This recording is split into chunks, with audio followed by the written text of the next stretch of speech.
I'm still arranging my room here. Can you believe I had some trousers on my chair? I mean,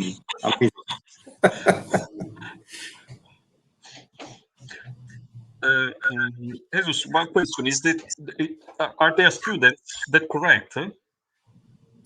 I'm sorry, can you say that again? Is this also a lecture for students? Yeah, it's primary for students, but it's an open venue, so anyone can enter via YouTube. Okay. Ya, se puede. Bien, pues buenas noches a todos, amigos de la Escuela de Arquitectura de UNIBE y de la comunidad de interesados en estos temas tan cautivadores de República Dominicana y de la región. Esta es la charla del arquitecto doctor de arquitectura Alessandro Melis. Alessandro, how you doing? I'm very well, thank you, Jesus. I'm very happy to be here today. That's great. That's great. Any Spanish words like hola? Hola. Of course. Well, you know, I come from Sardinia, and to be honest, Sardinian is the origin of Sardinia is very close to Spanish. So we also have an area in the north where we speak Catalan. Oh, great. So it's yes.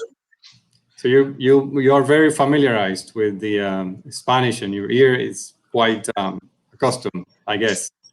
So before we start, I would like our audience to know about you a little bit. So I'll read your les voy a compartir el perfil del arquitecto Alessandro Melis, alguien a quien en poco tiempo le he agarrado mucho cariño, mucha estima. Tengo el placer de conocerlo de la coordinación de los preparativos de la Bienal de Venecia, que comenzó a ser una Bienal de Venecia del 2020, pero por razones que todos conocemos, ahora es el evento del 2021. Y bueno, le pedí a Alessandro que nos acompañara en la noche de hoy. Es prácticamente su medianoche, o sea que es un sacrificio que está haciendo Alessandro para compartir con nosotros el día de hoy. Y les comparto un poco de su perfil. El doctor Alessandro Melis es miembro de RIVA, es profesor titular de Innovación Arquitectónica en la Universidad de Portsmouth y director del Clúster de Ciudades Sostenibles del Reino Unido.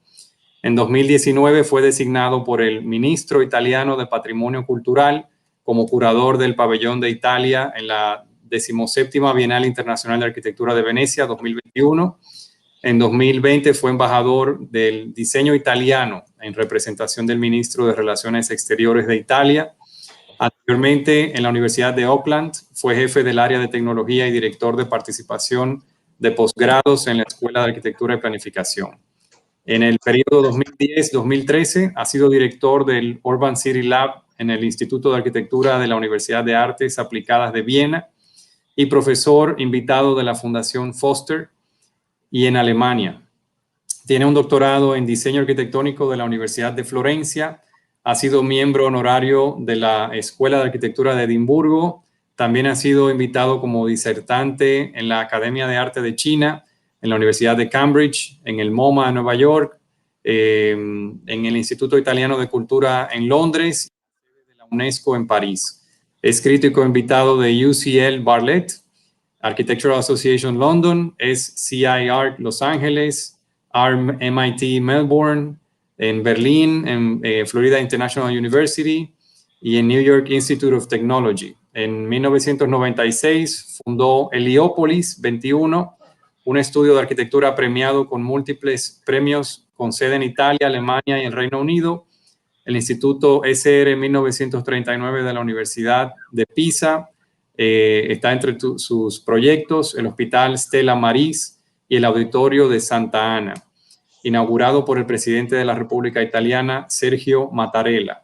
El reconocimiento, el trabajo de Alessandro Melis está corroborado por un registro de más de 150 publicaciones científicas y por la misma cantidad de citas, incluso en publicaciones periódicas populares como Wired, New York Times, The Independent, Reuters y The Conversation. Su obra fue objeto de varias exposiciones y de una monografía reciente, editada por Giuseppe Falacara Histórico, titulada Alessandro Melis, Utopic Real World.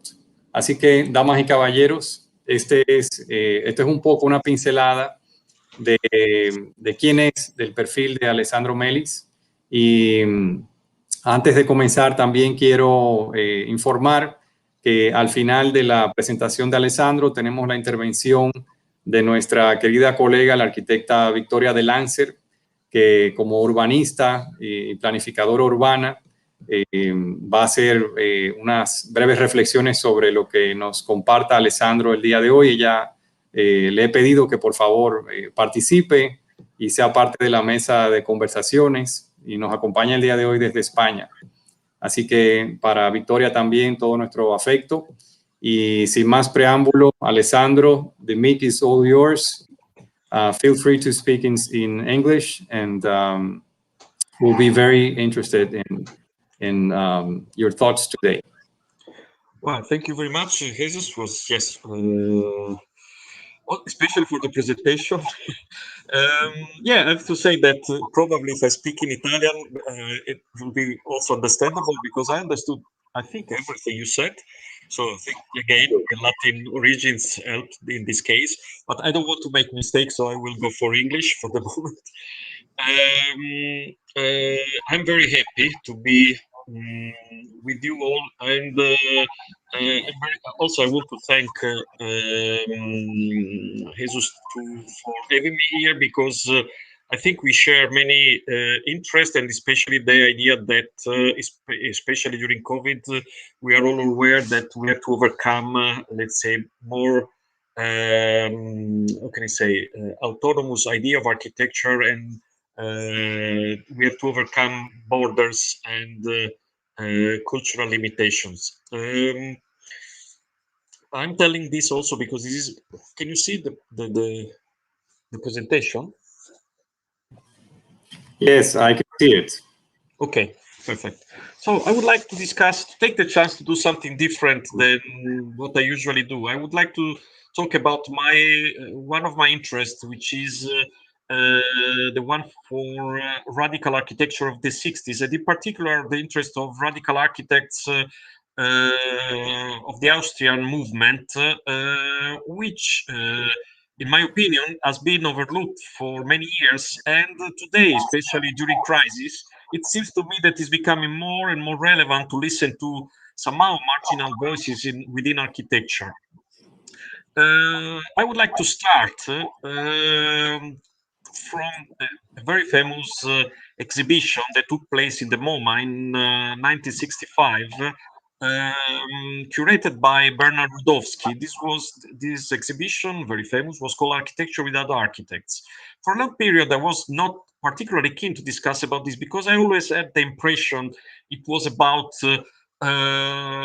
let's say, the idea that in a way we don't need architects, which of course cannot be my perspective. But more recently, very carefully reading more again what Bernard Rudowski was writing, what were his aims. I understood that the discourse is a little bit different and becoming more and more effective and actual, if you want. So I would like to refer especially to the first statement of Bernard Rudowski in the catalog of the exhibition, where he says that one of the main problems we are facing in architecture is that in reality what we consider as architecture is very limited amount of what we design, of what we build, of what we consider, what we use to realize the settlements for ourselves on this planet. So what when we talk about architecture, in reality, we are talking about a very limited amount of products of a very selected part of the Western world. And it is possible to see beyond these borders and see an heritage that is very interesting and in a way somewhat enriching our perspective towards architecture, especially in times of crisis like the ones that we are facing. It is becoming more relevant to consider diversity as a possibility here. When I said at the beginning I was a little bit suspicious about this, is because I thought that mainly this was about informality in, let's say, in a very conventional sense. But when we watch the product of, let's say, the outputs of this exhibition, we realize that we are talking about a wide range of architecture that have not been considered so much in the history of architecture, and they go from very simple hut to very refined products of extreme sophisticated culture. So it's really a matter of prejudice, of bias. It's not reality that regard the fact that these products are mainly referring to a sort of informal world of architecture. So this is of course very actual. Well, as I said before, is because today, as we know, according to the United Nations, 23% percent of population live in slums or informal settlements. And according to UN Habitat, let's say when we talk about informal, they really, let's say, United Nations really is talking about slum more in general. But if we consider recent studies, for example, from the Martin School, the University of Oxford, we understand that the discourse is more complex than this. We are talking about 60% of activity that takes place in urban settlements that are not even classified, that don't belong even to the world of, let's say, formal architecture, but somehow they don't even belong to the idea of informality as it has been intended by United Nations. So as a slum, it's something different. It includes, for example, phenomena of temporary appropriation, like the one that you are seeing here in Algiers or in Mexico City, just to make two of the many examples that we can do. I'm just considering these two because these are the cases that I've been recently published two books about these two cases as a representation of these phenomena of temporary appropriation of public space that goes beyond the idea that of the binary idea that the life in urban settlement is ruled by formal or informal / slum conditions. It's there is a wide range of complexity of nuances that are not considered in the, how can I say, in an exhaustive way. And the point is that we can learn a lot from this experience. This is, for example, part of another study that I'm doing that regard the refugee camps in Jordan. Again, if we watch in Amman and we compare the way of life between the refugee camps and the formal part of the city, we will notice that, for example, there are elements of resilience, the components of resilience in the refugee camps that make the life in the refugee camps, for example, more sustainable or more. Can you hear me? Alessandro. Yes.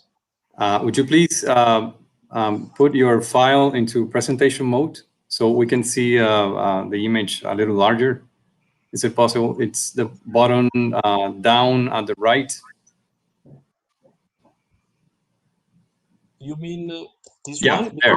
Yeah, yeah. Is it in presentation mode?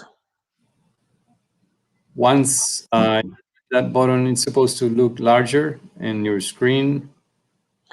For me, this is occupying all my screen. Do you see like this? Okay, so I think there's a problem of screen setting or something like that. Screen resolution or presentation setting, perhaps. Let me check. I try to share this again. Let's see. Maybe if you're using PC and you hit the key function plus F8, you might find the settings where you can change this. Which one, sorry? I think it's function plus F8. And the options to change this setting should just pop up. Or are you using Mac?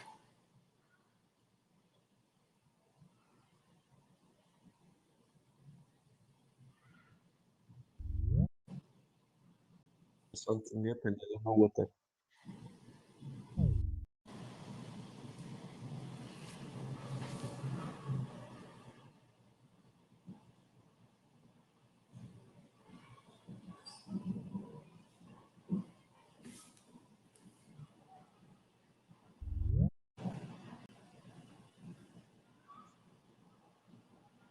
Let's try. If it's not possible to be fixed, it's okay. You just continue with the talk. So if I do, We can all see. We can all see. The only sure. is that we were seeing the file as if it were not in presentation mode, but it's okay. It's also good. Okay. Okay. So coming back to Amman, so the interesting is that in Amman, if you want a refugee, of course, it's one of the cities with the highest number of refugees in the world. And when we talk about refugee camps, it's not what we expect. So we're not talking about tents or let's say a provisional structure. We are literally talking about buildings with proper walls and proper infrastructure. However, this is not my point. Is not to say that informality in a way is better than formality. It's more to discuss about the potential in analyzing architecture or planning from a different perspective to try to grasp what is the potential of marginal idea in design.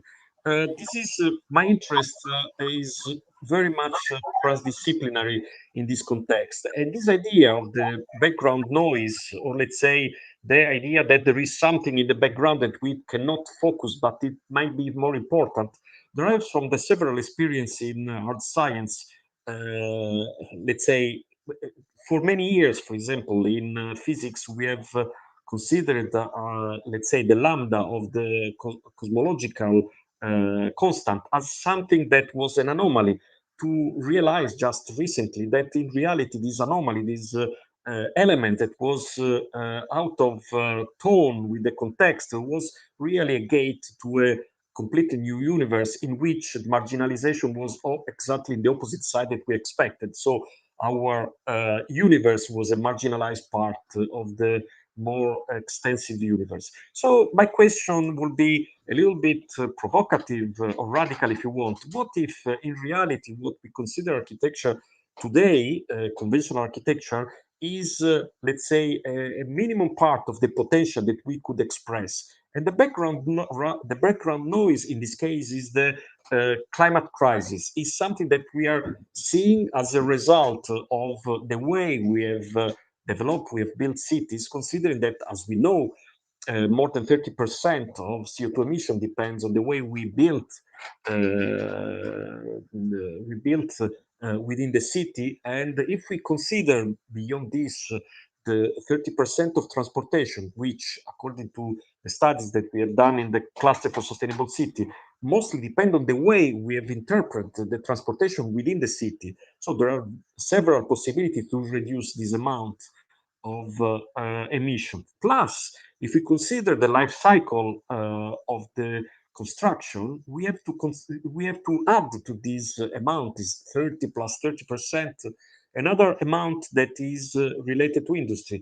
This way, we realize that the way we conceive construction in an extensive way is highly contributing to the climate crisis. So the point would be to understand if beyond conventional architecture we can find traces of possibilities or potential to develop, let's call this way, an intrinsical ecological architecture. This is part of a series of publication researches that we have done. One was about planning cities with nature, and this is my part in this research was about the contribution to a radical perspective in architecture by the radical architects of Austria. I will tell you a little bit more about their position, to understand why they can be, at least from my perspective, relevant or interesting to decipher. So, as we know, the radical movements are mainly, when we talk about radical architecture, we mainly refer to a moment of crisis of modern movement in the 60s, and the rise of different movements in different countries, criticizing, or let's say challenging a certain deterministic approach to modern movement. This happened, as I said before, also in Austria. Austria was, let's say, overruled by how can I say, especially, particularly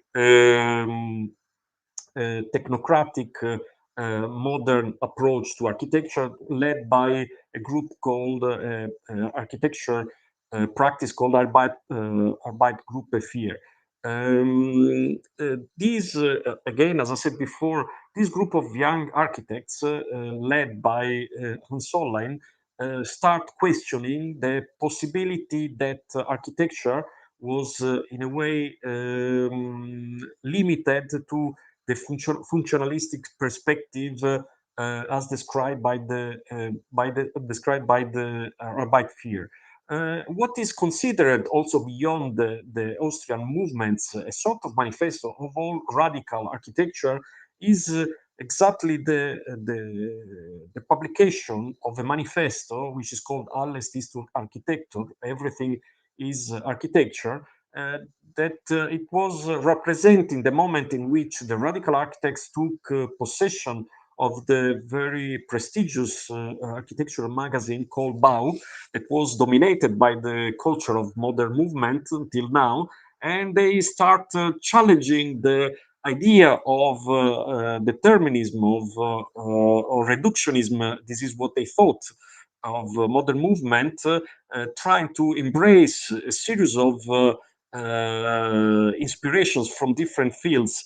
And they started the tradition, we can call tradition today, but they started a new trend, which was the trend of making radical photomontages. And it's become more popular, more famous, thanks to other architects such as Super Studio, for instance. But we have to remind that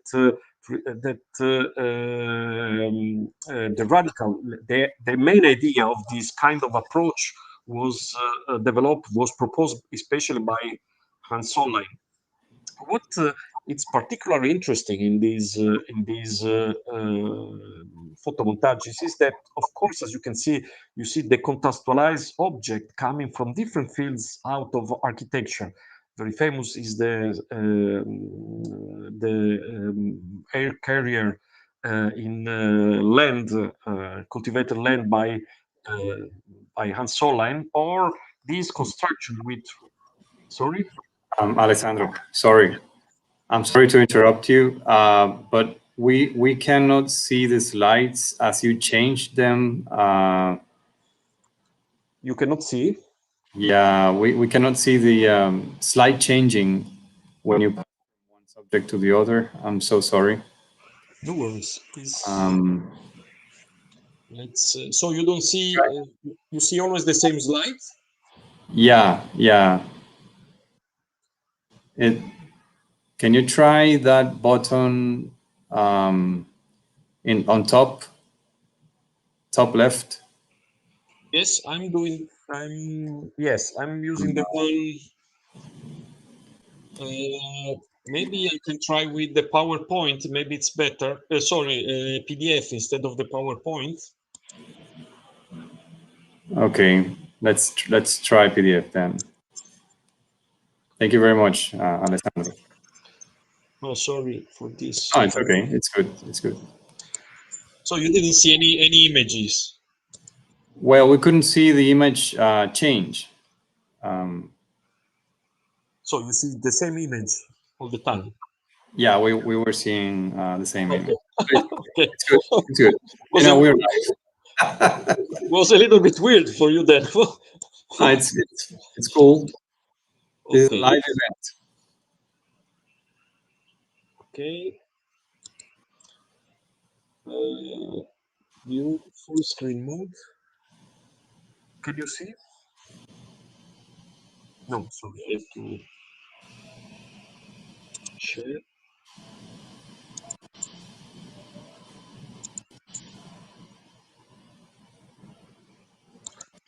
Let's try this way. Can you see the PDF? Yes, I can see it. Okay, I see the full screen and the first slide. Can you see the other?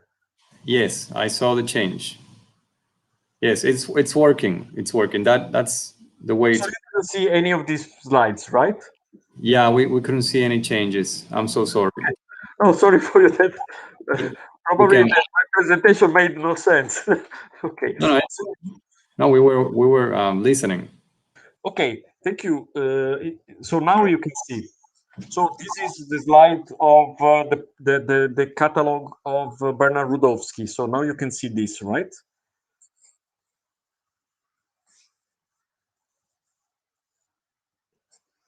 Hello? Yeah, I can see it. We can see it. Okay, so I go ahead from here. Okay, just let me know if you don't see the change. So I will go a little bit quicker now. So this was the catalog of Bernard Rudowski. This was the exhibition at the MoMA. I was trying to show that again this architecture. You can see different examples. So we go from more vernacular examples to more sophisticated architecture. So it's something that raises a question about diversity in architecture rather than a binary idea of what is formal and what is informal. This was the percentage I was mentioning, the calculation done by the United Nations about the percentage. And some of the images about my previous research in Algiers, this one, and in Mexico City here, about the importance of diversity, variability, redundancy of built environment to encourage temporary appropriation. This is the image of Amman. And here I was talking about how we can consider the experience of art sciences in which somehow the background noise is an element justifying a change in the taxonomy. This could be something that we should consider in architecture as well today, especially considering that the climate crisis are emphasizing some of the weakness of our conventional ideas of architecture. This is why I was thinking that this is the publication that I've done recently about this topic. And this is why I think it is valuable in this moment to go back and try to analyze some of the radical movements which were trying, by the way, exactly to listen to some of these background noises. I was mentioning that in my main interest historically, because my mentor is from Vienna. I've been studying for a period. I've been working there. So I've been becoming more and more interested in the approach of radical approach of Viennese architects in the 60s. This approach was mainly a critic against the leadership of the modern movements such as Arbeiters Group Fear, and this kind of sort of cultural war took place in relationship to the control of the most prestigious architectural magazine in Austria, which is called Bau. You can see exactly between the 65 and the 69 a passage from the control by the modern architects to the control of this group of radicals. And the 68 is a key date because it's the date of the publication of Vallestist architecture, which is, as I said before, is a manifesto that goes of radical architecture that goes beyond the environment, the Austrian environment. What Allestist architecture is highlighting is that it's clearly a manifesto against reductionism. Was their perception of modern movement. Okay, today we could consider also this perspective a little bit, how can I say, superficial, if we want. Nevertheless, it is interesting to consider this perspective to analyze what were the aspects that were relevant for them. One of the aspects was to challenge the contents of architecture, taking inspiration from different fields of culture. Pop culture, as I said, graphic culture, astrophysics, as I said before. These were all these cinema, all these become relevant for this new generation of architects, and they want to express this interest in diversity and different sources through a new medium that today is very successful, also somehow trendy. But we have always to remember that Ansolin is the person who, for the first, as a first representative of radical movements, developed this idea of photomontage. I'm not saying, of course, that photomontage was invented by Ansolin, but the idea of photomontage that we have today in architecture mostly owes a lot to Ansolin. This is a new generation of architects who start going back to history and try to find in history roots, different roots for different paths of architecture. One element that became relevant, for example, for Austrian was they were looking basically for new masters, mentors that could fuel their interest, their needs of radical ideas. And within this environment, I would say the key figure was Friedrich Kiesler. And the Endless House became a sort of manifesto about architecture beyond the Alessist architecture manifesto. It's an interesting project, even as we know this was more an intellectual project, has been never built. But it's interesting because Friedrich Kiesler started working on this idea from the 28th to the 20s until the end of 50s. And this idea was mostly based on the fact that the reductionism of the space, like intended in a modern movement, so the idea that every function can be associated to one space which is corresponding to a room, was considered by Kiesler something to be discussed, to be challenged. And he did this with this idea, with the concept of collision, in which he was defining the possibility that a house is designed not for a specific function attributed to a certain space, but as a sort of flow of functions, because this is how, from Kiesler's perspective, the human brain is done. It's a flow of needs that continuously stimulate our needs for certain space. What is important to consider is that the first idea of the endless house was developed exactly the same period in which the Ville Savoie was built. So in a way, this is why, from their perspective, the Kiesler's house was a sort of paradigmatic case, because in a way, this represented for them this fact that it was possible to find along a trunk of history architecture a sort of ramification that was somehow not considered. Another very important element that has been included in the new issues of BAU is the inclusion, for example, of technology, high technology, and especially the technology of new space missions, especially the one developed by NASA. And online become more and more obsessed by this idea that this was also architecture. Why we don't consider this as part of our realm?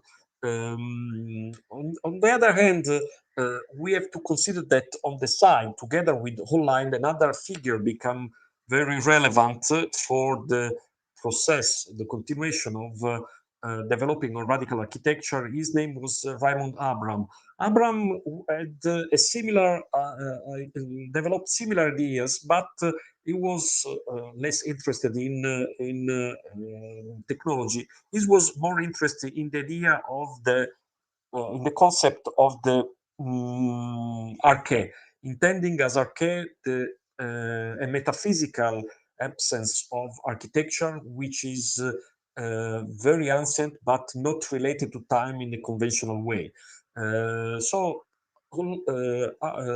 Abram was particularly interested in finding this arche in every element of architecture, in every element of historic architecture. A point of contact between the two, we can say today, because they were not aware of this, could be considered by this weird architecture, which is the Bell Lab by that has been used in the 65 as an antenna for the observation of space observation. What is interesting in this project is that this is really very close to the idea of arche as intended by Raymond Abram. Nevertheless, it's also a representation of the concept of serendipity, because this project was this antenna was developed for completely different scope, but as we know today, after misinterpretation of background noise, this is the first construction, the first antenna able to listen to the fossil echo of the Big Bang. So thanks to this building, we know now that the universe is done in a different way. And surprisingly, this detection of this background noise took place for random, from casuality. However, coming back to the radical architects, I would say that we have to consider that the radical movement in Austria can be subdivided in two different periods. The first one is the period of optimism, the one mentioned until now, the optimism for the culture that was coming from every field of research, the influence of technology, and so on. In the late 60s and the beginning of the 70s, especially thanks to Ausruck & Co., this optimism left place to a sort of a pessimistic perspective for the future. Nevertheless, from my point of view, this made the radical movement, or Austrian radical movement, even more interesting. For example, in this case, you see the idea of construction of biosphere in the top of high rises in New York. And if you watch them today, you can not avoid to notice similarities with some ideas that are circulating today, that we consider probably very contemporary. But we have to consider these drawings have been done between the 69 and 72, especially the one that you see on the left or the one that you see on the right, really somehow seems to be linked to a certain contemporary idea of influence regarding biosphere and potential insertion of natural element within the urban realm.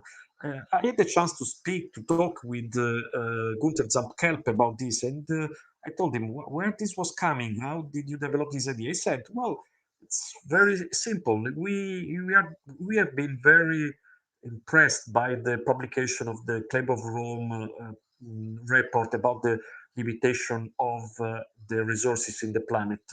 So what happened is that we start thinking that we really need to rethink our relationship with nature in that moment.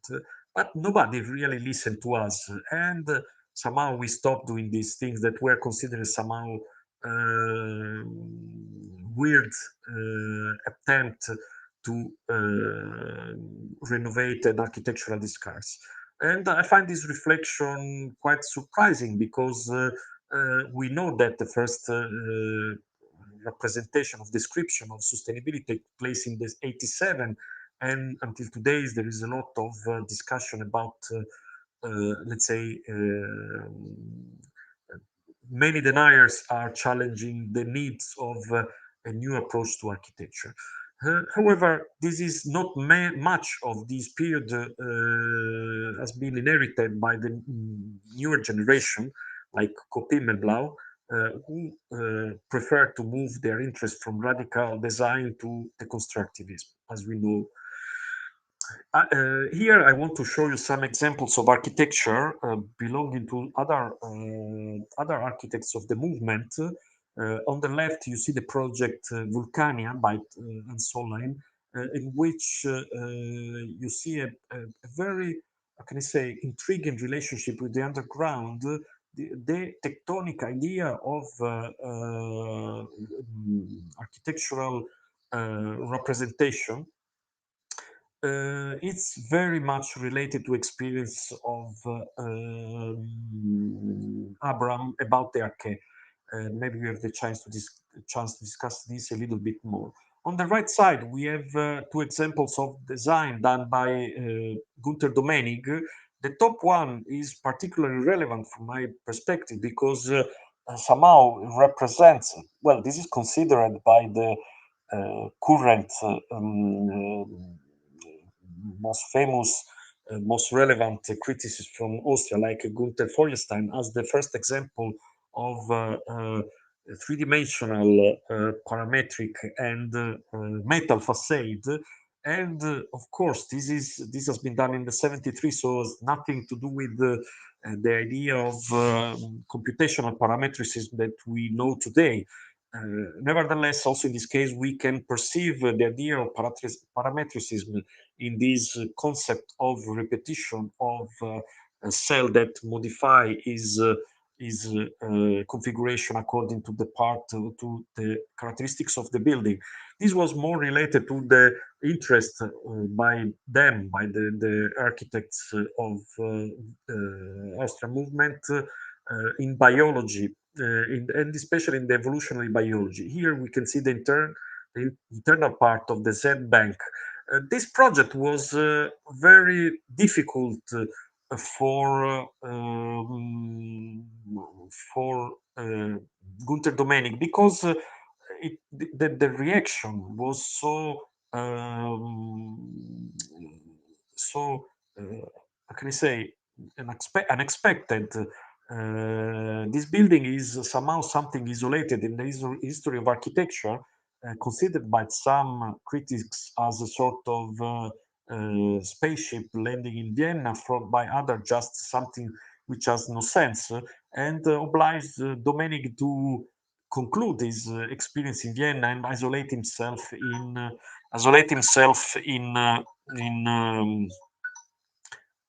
sorry, I have 45 minutes. I will try to conclude in 10 minutes. But here you can see how also the internal part is very influenced by the complexity of the biology of evolution. Here is what I was mentioning before.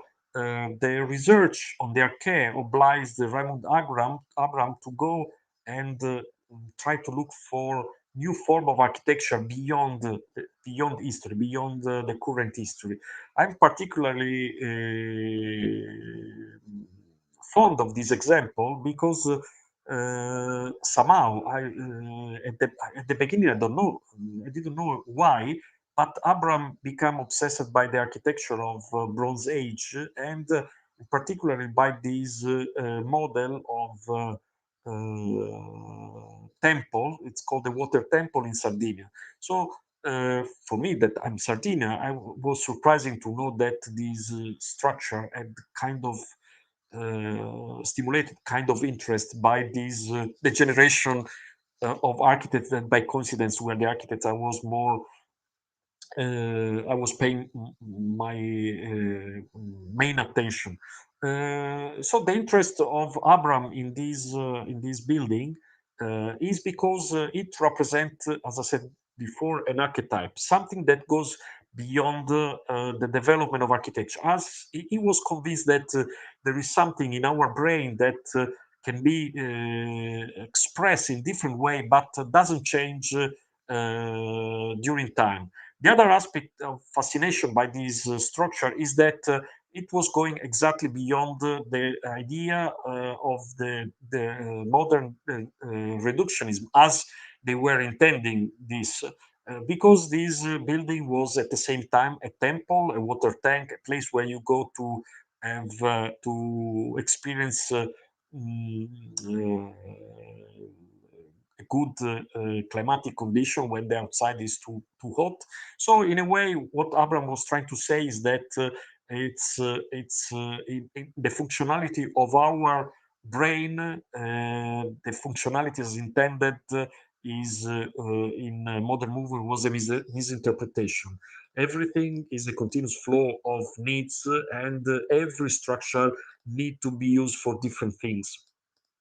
This idea was so extreme, or let's say so obsessive for him, that he used to develop basically the same concept for different projects, like the Music Hall in Germany or the Institute of Culture in New York, Austrian Culture in New York.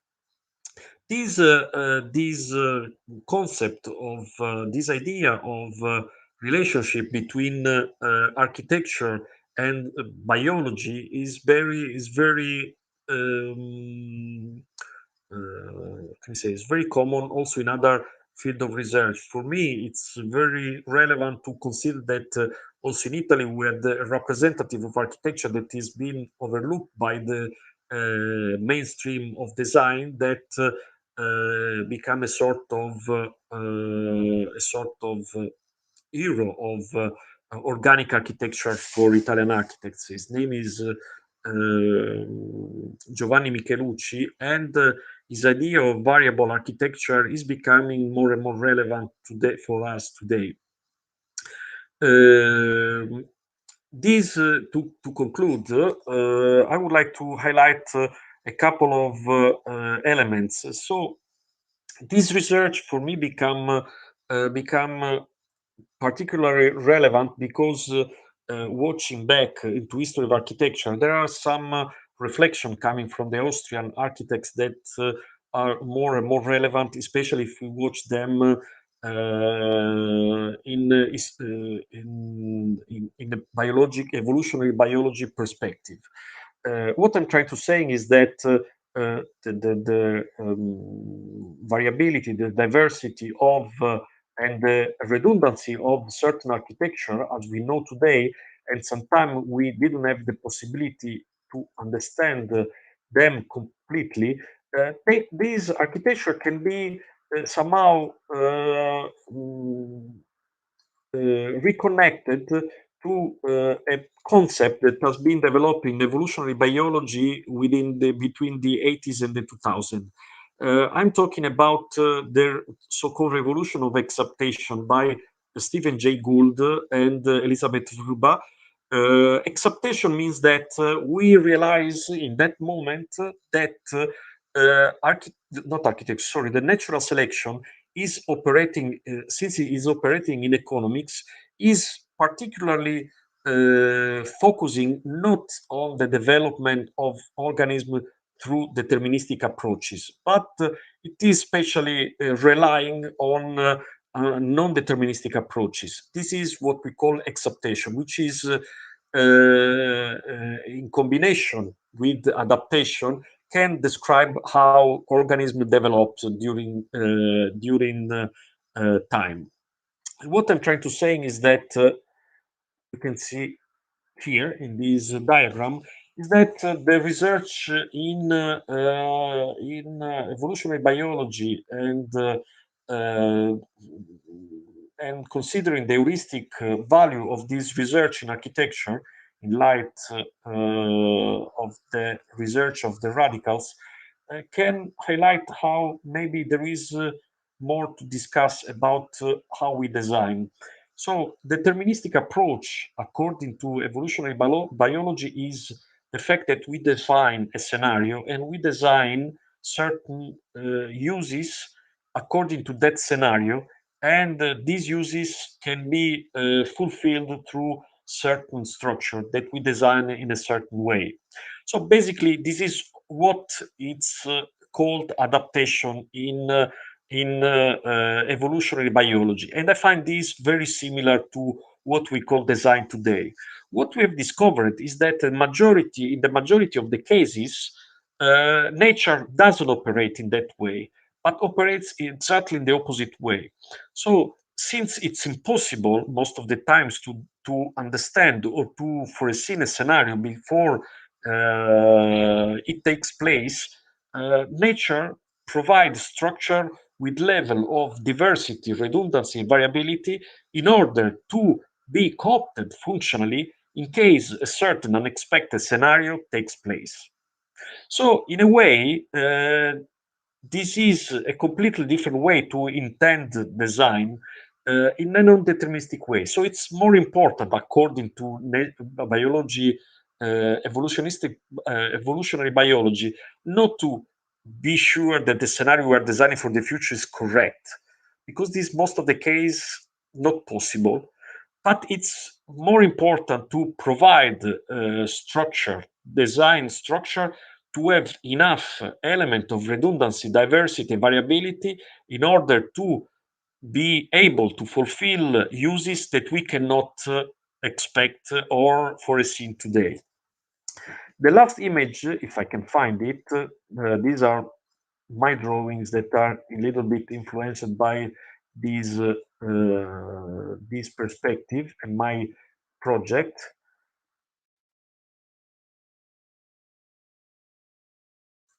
I think it's more in the back. I took the chance to show you some of my project.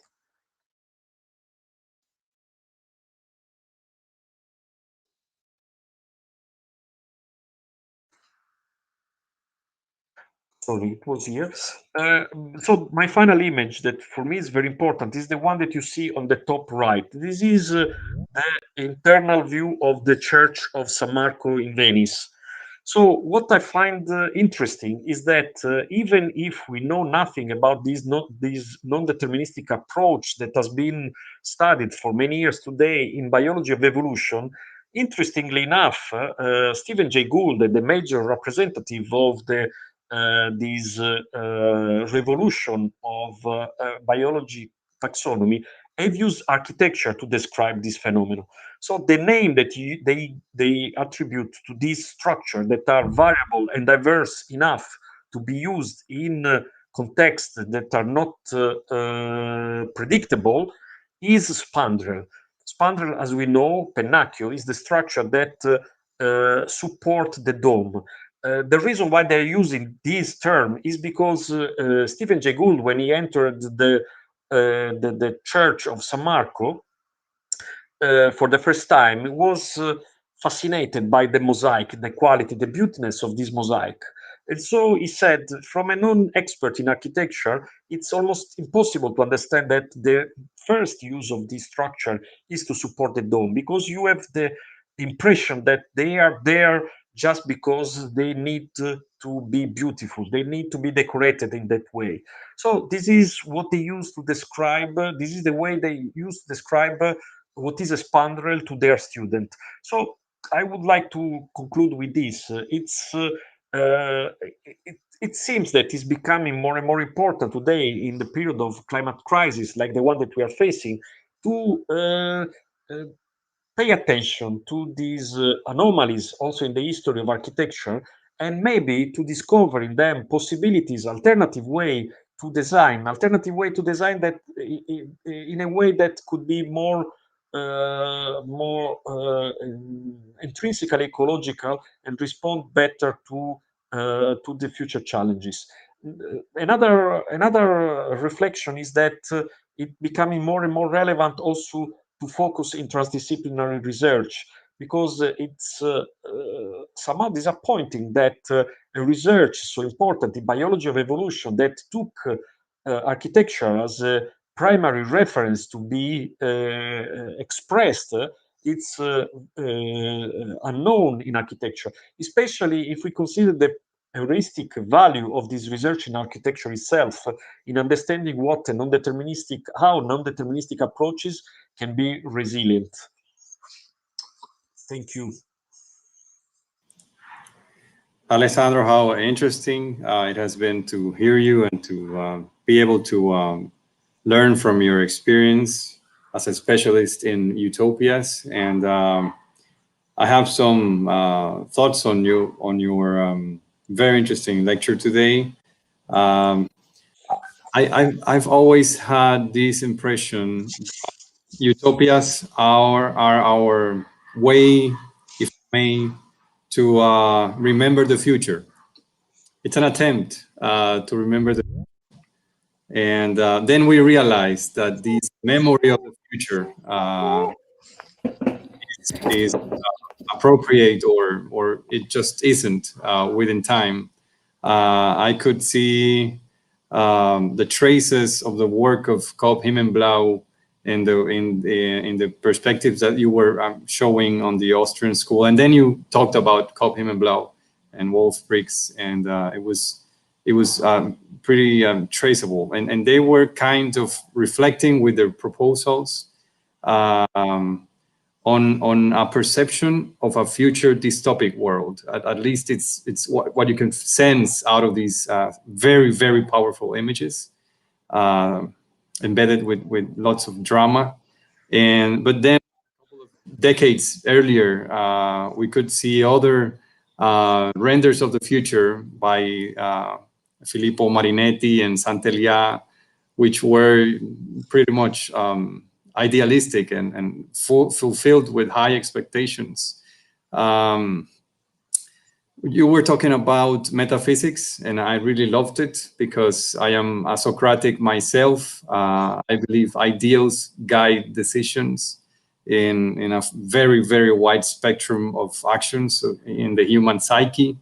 And it made me think that this reality, that we are guided by values which might be transcendent, enters into a very strong contradiction with dystopic and post-modern perspective of life.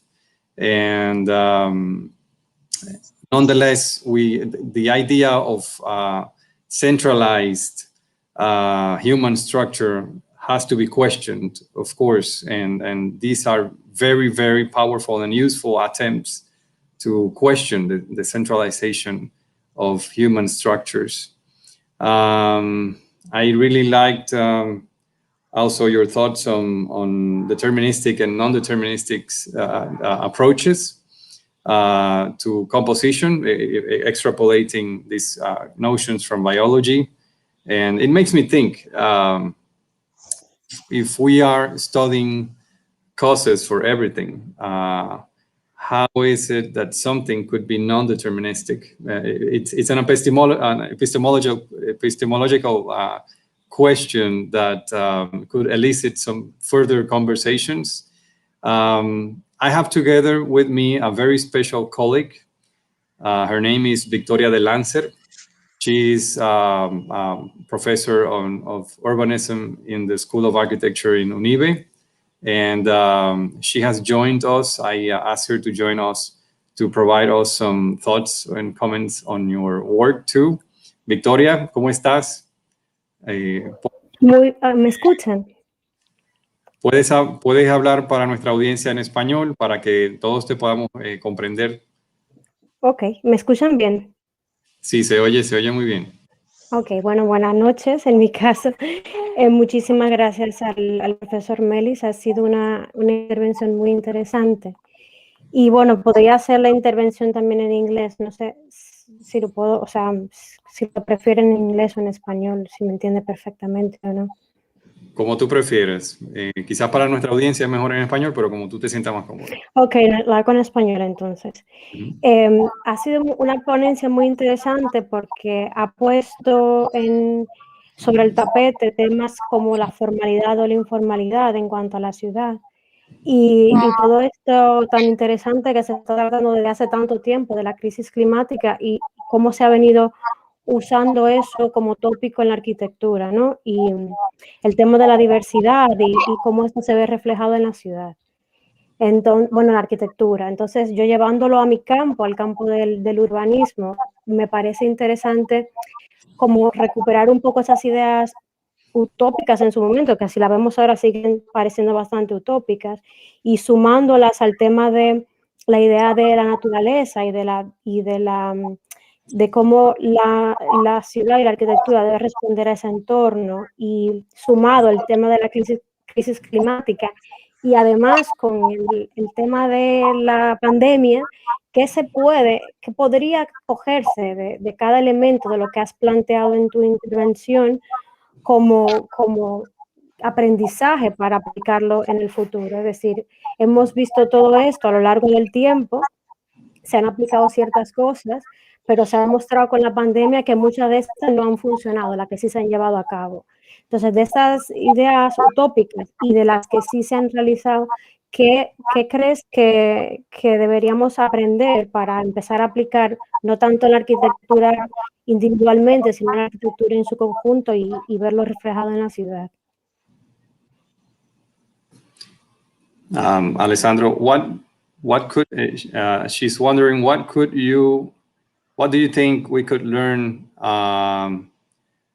out of this current pandemic crisis, and that could link both architecture and urban thinking and urban reflectioning as a result of what we have been experiencing? Well, yeah. No, thank you very much. Are we cooking a new theory here in the academic world out of this crisis? Could result into an image, a memory of the future again? Well, I think that we are facing an opportunity and running a risk at the same time. I don't know what is the situation in your country, but in Italy, many architects are telling their opinion what we should do now about the city to resolve the problem of COVID-19. And they are talking about, for instance, about how to make more extensive residential units, or how to have the space that allow for social distancing. I think I personally think that this is the risk. This is the risk that we intend architecture as a pret-à-porter response to a problem. Why? I strongly think, as you said, you like metaphysics, and I truly believe that as architects we have the duty to move in that direction, which means being a strategic position, and start become more builder of ideas rather than chief builders. I'm using the etymology of architecture to make this difference, because we know that chief builder is the etymology which is very current about architecton, tecton builders, arche chief. But we know that the terms come from Aristotle, and Aristotle meant exactly a completely different thing. The terms were opposite.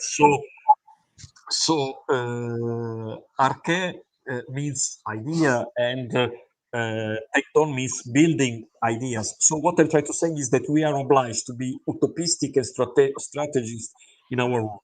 Okay, what I'm trying to say out of this is that we have to consider, I think, we have to be very careful in understanding what the pandemic is today. I think, according to research done in the last 20 years, that this is a symptom. It is a symptom of social and urban pressure that we have been built during a long period of time. So we have to come back to that problem, not to how to solve the problem of COVID. So we have to come back to the idea that cities need more radical, utopic visions, more compactness, more radical perspective, more resilience, and less pret-à-porter responses. The reason why I'm saying this is because Bernard Rudowski was right.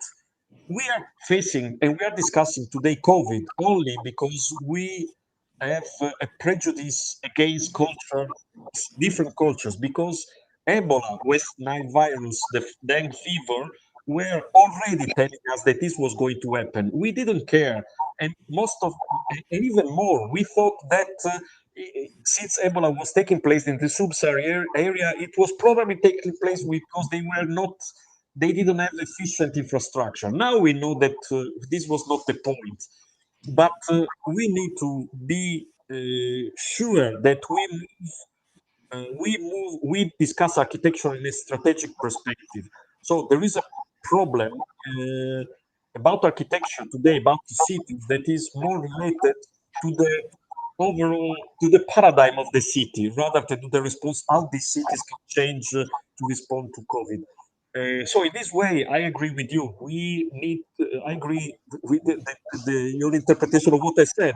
We need more utopian and dystopian views, and even the, what we consider utopic and dystopian today is in a crisis, because our dystopia were related to the perception, sensorial perception of environment. Decentralized. Yeah. Yeah, which is now completely opposite. Now we are scared of the blue sky because the dystopia comes from there. It doesn't come Yeah. from the darkness from the darkness of the night where the animals can attack us, because this is our brain how is processed. It comes from where we think life comes, and the life is not coming from there because we don't see them. Our brain is not processed to understand this properly. So this is a problem. And as architects, we have the obligation. Well, you stipulated me with the Greek philosophy before. So I think that this is really the time to go out, if you allow me to use this metaphor, to go out from the cave, from Plato's cave. This is exactly the moment. And this is the moment which part of the society that is trying to do this is considered utopian, crazy, weirdos. But this is where I think the answer is going to lay. Do you think technology will help us build better memories of the past, memories of the future? Because when Santelia speculated about the future, when the Austrian school then speculated about the future, when Julius Verne speculated about the future in his 20,000 leagues of submarine journey, they only counted on a very fine sense of perspective, but not with much information to be to aid them in order to build an image of the future. But we have now artificial intelligence and hardware and many tools to envision a future that, in your opinion, would be more precise or not? You think the tools that we have around will finally help us render our near future or distant future in a more accurate way? I'm amazed about Julius Verne. I've been rereading the book, his book 20,000 Leagues of Submarine Journey with my daughters in the nights, and I'm amazed. This book was written more than 100 years ago, and he could describe a contemporary submarine in such a way that it's just chilling. But do you think information will aid us to build more accurate memories of the future? Well, for sure, generally speaking, computation is amazing in this sense, because this is exactly what it does. So we always been thinking that the future, well, in a way, most of the scenarios of the future are wrong simply because we have been designed them in a deterministic way. So we have designed them without not embracing the complexity and the illogicity of the process. According to Stephen Jay Gould, progress does not exist. It's just reification. But this will be a very long story to discuss this. Let's come to the point. Yes, computation allows us to work with a number of variables that allow us to embrace this complexity. And for sure, this allows us to do something in that direction. But I'm still convinced of what I said before, that now the big challenge is not, in my opinion, to develop instruments that allow us to build future scenarios more precise than in the past. This is one thing that we can do. But the other thing is to understand that if we learn from biology, the key is in designing for diversity, variability, and redundancy in order to be prepared to scenario that we are unable to design. Maybe the best thing, I don't know if you give me 1 minute, but the best thing to express sure. is the examples that the biology of evolution do to explain this concept, because it's very difficult to understand without an example. The example is the panda. The panda bear, because the panda bear is an animal that was designed to live in a certain environment. This environment is an environment with special physical constraints, like the forest of the woods of, I don't know, Northern Europe, and feeding itself with meat, mostly meat. It eat also other things, but meat is the main thing. So what it happens to this animal if the change of the constraint, let's say the environment changes so dramatically that is not able to design, or let's say nature is not able to design a scenario that in which he can fulfill his needs? The answer is that he dies. But in nature, surprisingly, the panda lives. And the reason why he lives is because he is the It only adapted. animal. Yes, but the way he adapted is very surprising. He adapted because he was not able to do this with the normal element of adaptation, which is designing a scenario, having structure that respond to the scenario. So, just to arrive to the point, the panda is the only animal who has 6 fingers, and the reason is because he has started using a piece of skeleton that we all have, a bone that we all have as a thumb, and develop this in a very short frame of time. What I'm trying to say is that the reason why it could do this is because 80% of the genome of the human, for example, is useless, because 80% of the bones that we have in our body are useless uh, without purpose. Is because every structure, creative structure in nature, is useless. I'm simplifying, but to give the answer is that creativity is a tool that, according to evolutionary biology, allow us to design things without purpose and without the future scenario, just for the sake of the pleasure that we have in this. And this is not by coincidence that it takes place. This happens because this is part of the acceptation processes. So our brain is designed to do these things, and it's designed to do these things because it's a creative structure. So we are processed to do things that allow us to respond to scenario, even if we are not able to design this future scenario. Does it make sense what I'm trying to say? Yeah, it comes to my mind as you were talking, that cities, as living organisms, have this duty in order to stay alive, of adapting too. And what happens if these human settlements don't adapt their physical structures? Then the nature of their contracts, of their social contracts, enters into crisis because of unnecessary constraints that stress society without need. And I would dare even to imagine pretty fragmented cities with elements that can unify them. And then cities which have been heavily planned and centralized with elements that foment their diversity and that allow them to freely grow in a way. So adaptation has to be contextual. And, you know, Santo Domingo comes to my mind as a city that has been growing pretty much organically, as opposed to other cities like Savannah or Paris, the 19th century Paris.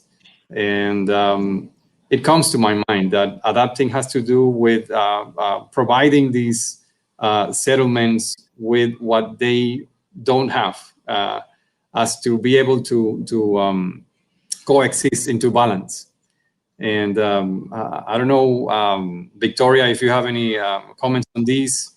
Sí, iba a comentar algo al respecto, y es que la tendencia de planificarlo todo es lo que hace que todo sea muy estricto y que no se pueda crecer orgánicamente o adaptarse. Entonces, uno de los problemas que atraviesa el planeamiento contemporáneo en lugares como España, por ejemplo, es que hay tanta burocracia y tantos procedimientos para hacer ciudad que no se permite, no hay espacio para la experimentación, ni para la adaptación, ni para la resiliencia. Esta es una de las ventajas, de la poca ventaja que tiene la no planificación en algunos casos, o incluso la ciudad informal, que como tiene que resolver de una manera u otra su problemática, sí o sí para sobrevivir, pues busca manera creativa de adaptarse a la problemática. Entonces, por un lado está muy bien planificar, pero esa planificación, si no es flexible, entonces no permitiría tener esos mecanismos de adaptación que se necesita para casos críticos como lo que estamos viviendo ahora, o el caso de que hay fórmulas que no han funcionado, fórmulas de planificación que han ido en detrimento de un desarrollo urbano, de vida urbana intensa, por así decirlo. Así que en algunos casos, metabolizar tu propio cambio como ciudad tiene todo que ver con fomentar que hayan elementos de unidad, de unificación. Si el contexto es predominantemente orgánico, ¿verdad? De un crecimiento fortuito. Y luego en otros escenarios en el que el crecimiento es sumamente planificado, pues hace sentido preparar la ciudad para mejorar su metabolismo, para un crecimiento de mayor, que permita mayor diversidad y algunos mayores niveles de tolerancia al crecimiento orgánico, planificado también, pero de una forma más orgánica. So if I ever get a brush to paint a memory of our future, I would definitely use unifying lines to unify and organize cities that have been growing too free to be sustainable. Let's use that expression. and perhaps I would use diversifying elements to render cities which have been growing too rigidly to be sustainable too. So metabolism has its context, I guess. But it's a very interesting topic. And now that we are here and we are alive, it's our duty to start thinking on our future, on a sustainable future. So it's been very interesting, Alessandro, to have a grasp of your work. And I wonder if some of our students or members of our audience have any other questions. Vamos a ver si tenemos algunas preguntas para Alessandro o para Victoria también, que nos acompaña como coanfitriona.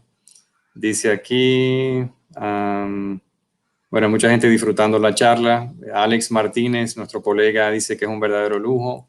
You know, Alessandro, you are a true luxury, in the opinion of Alex Martínez. And exactamente, la creación de distopias arquitectónicas. No tengo preguntas aquí. I have no questions posted on YouTube directly. And okay, so we have a very, very enthusiastic audience that has been learning tonight, but maybe not yet with questions to formulate. Maybe our students will be asking some questions during the next week or during the rest of this week, and I'll be passing them on to you and to Victoria. Again, it's been an amazing pleasure, and I wish you both were with us today here. Victoria is in Spain, and you are in the UK. And I hope we can zip some good Dominican coffee someday this year, next year, and show you around. Alessandro with Victoria. Victoria is a great connoisseur of Santo Domingo. We can both walk you around one day. And I hope we can establish very, very fruitful links between our institutions, so that our students can get much more of these, and your students too have access to this wonderful city in the region of the Americas and the continental Americas. And it's been a pleasure, Alessandro. Thank you very much. Thank you for staying up until this time in the UK. It's midnight for you. So yeah, it's 11. Yeah, but I have to be honest, the time passed very. Yeah, thank you very much. It was really great to stay with you. Thank you, Victoria, for the discussion and for the conversation. Yes, I'm really looking forward to meeting you in person. Yeah, we too. We too. Have a great day tomorrow. And again, thank you. Thank you for your time. It's been very kind of you. You see my dystopian thing here. Yeah, I've been following you in YouTube and Instagram, and I've seen lots of wonderful images. That's great. That's great. Bye. Well, bye. have a great Thank you very much. rest. Bye bye. Adiós, buenas Bye. noches. Gracias, Bye, Victoria. Victoria. Gracias.